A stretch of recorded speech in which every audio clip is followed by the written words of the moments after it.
Dans le cadre du projet d'appui en faveur des pays membres du G5 Sahel dans la lutte contre la pandémie à coronavirus, une formation de renforcement des capacités des techniciens du laboratoire en biosécurité et en biosécurité a eu lieu du 2 au 6 août 2021 dans la région de Koulikoro. Elle s'inscrit en droite ligne de la composante 1 du projet axée sur l'appui à la réponse sanitaire du Covid-19.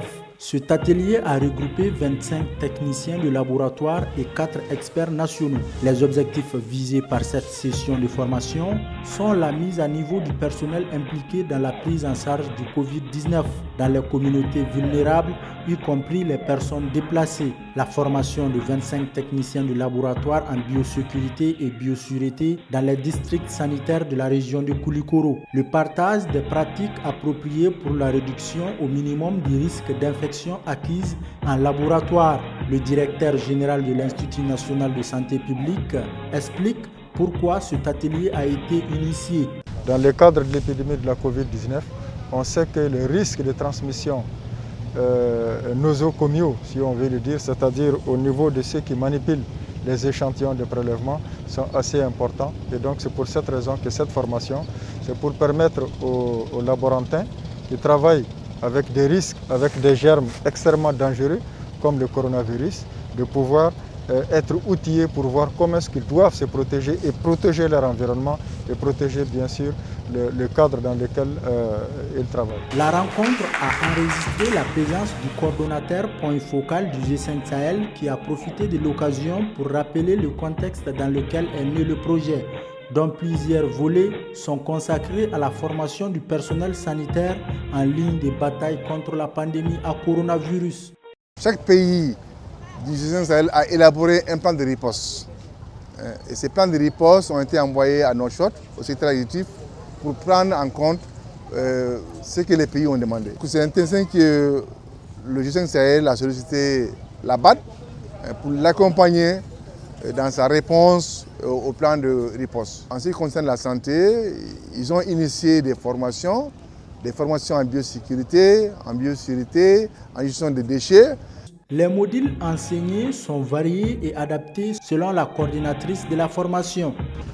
Les modules porteront sur la généralité sur la sécurité et la sûreté biologique, avec la définition et la caractérisation du risque biologique.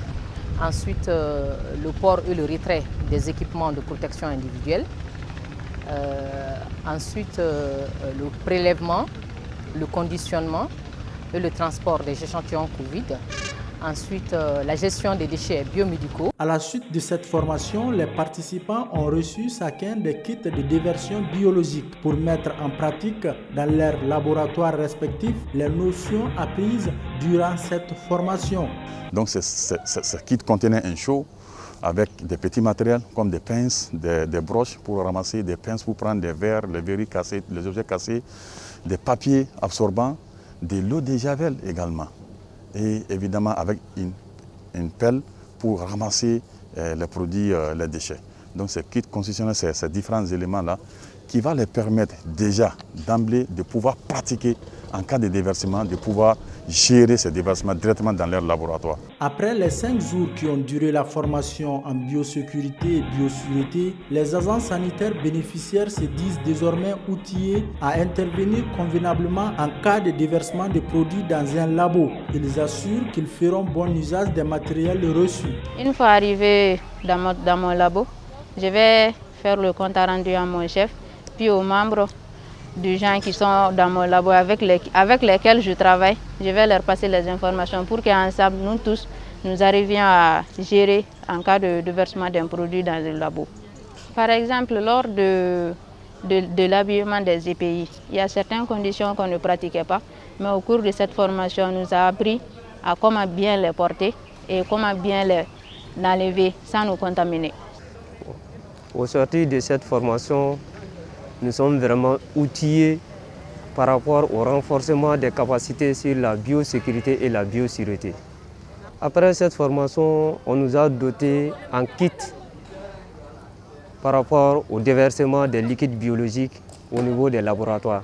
Et une fois qu'il y a un liquide biologique qui se déverse, nous sommes prêts à intervenir partout actuellement dans notre laboratoire. Le vœu émis par le chef de département du service qualité, sécurité et sûreté biologique qui a coordonné cette session de formation riche en activités pratiques, c'est d'atteindre le risque zéro de contamination à la COVID-19 par le personnel de laboratoire.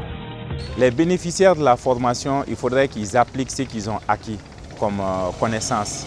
On aurait souhaité en ce moment qu'il y ait presque, c'est vrai que le risque zéro n'existe pas, mais qui est presque qu'on tende vers zéro risque de contamination par Covid, zéro risque de contamination par les maladies infectieuses par le personnel du laboratoire. D'autres formations sont également prévues dans le cadre du même projet dans les autres régions du Mali. L'exécution de ce vaste programme de lutte contre la pandémie à coronavirus, faut-il le rappeler, est assurée par le Haut Commissariat des Nations Unies pour les réfugiés au Mali.